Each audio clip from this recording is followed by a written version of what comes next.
Ушул биздин бүгүнкү мал чарбада өздүк нарк чоң мааниге biz bir күндүк расходту сүт багытында иштеген фермерлерге да, эт багытында иштеген фермерлер эсептегенибизде ошо рационубуз ошол арзан тоют менен толуктаныш керек да.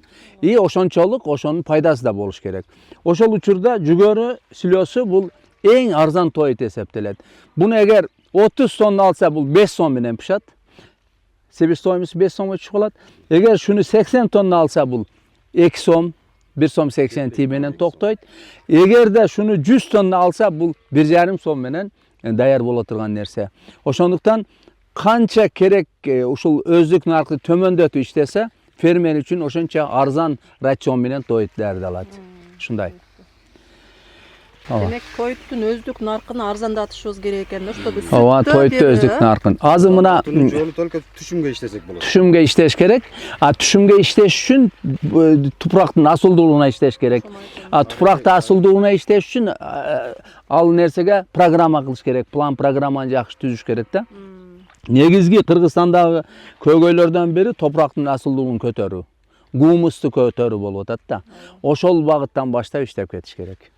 Исламбек, азыр ушул жерге сиз айттыңыз, жамгыр болбосо деле менин жерим ушул асылдуу деп атасыздар. Ооба. Күзүндө кандай иш чараларды аткардыңыз? Кыскача айтып кетсеңиз, биздин дыйкандарга да кызыктуу болсо керек.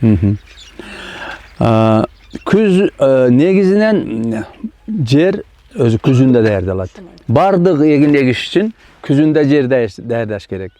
Күзүндө эгер погода жаан-чачыл болбой турган, кар аз боло турган жылдары болсо, анда бир өзүнүн ыкмалары бар.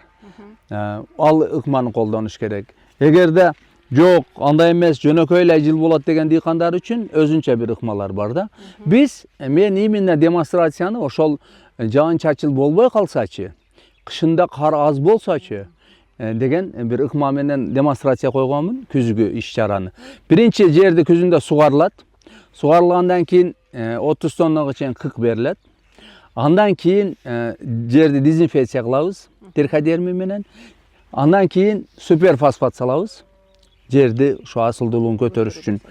Анан жерди 30 сантиметр тереңдикте айдайбыз. Айдагандан кийин жөн эле таштап койсо деле болот. Бирок мен жөн таштап койбойм.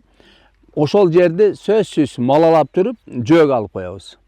Жөөг алып койгондун негизги мааниси бир дагы суу чыгып кетпейт, агып.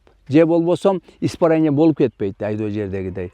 Нундуулукту көбүрөөк сактап турат.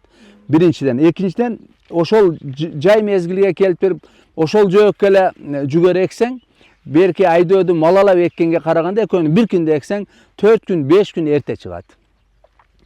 Үчүнчүдөн жерде нымдуулуктун көптүгүнүн эсебинен ондой эле чаңкыбайт.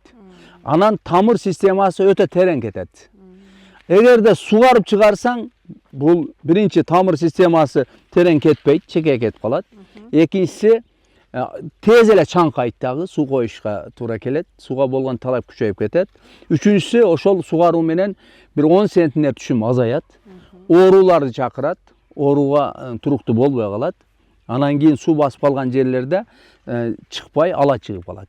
Ошон үчүн бардык эгинди суу койбой чыгарыш керек. Демек биз ошол эгинге бир оптималдуу шарт түзүп берет экенбиз да, жерди туура даярдоо менен. Ошо жерди туура даярдоодо өзү 50% неме иш өзү жерде да. Күзүндө даярдалып калыш керек, ооба. Анан булардын жей турган тамагында 80% өзү күзүндө берилип бүтүш керек.